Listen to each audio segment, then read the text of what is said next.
রাজধানীর যাত্রাবাড়ী ফ্লাইওভারে হাফেজ কামরুল হাসান নিহতের ঘটনায় দুই ছিনতাইকারীকে গ্রেফতার করেছে যাত্রাবাড়ী থানা পুলিশ।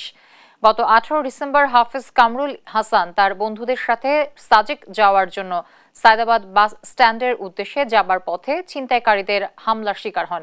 এ সময় ছিনতাইকারীরা তার সাথে থাকা স্মার্টফোন ও নগদ 7,000 টাকা ছিনিয়ে নেয়। এতে বাধা দিলে ছিনতাইকারীরা তার উপর এলোপাতাড়ি ছুরি দিয়ে আঘাত করে। উদ্ধার করে তাকে মুগদা হাসপাতালে নিয়ে গেলে চিকিৎসক তাকে মৃত ঘোষণা করেন। এই ঘটনায় কামরুল হাসানের বাবা ইমাম হোসেন বাদী হয়ে যাত্রাবাড়ী থানায় একটি হত্যা মামলা দায়ের করেন।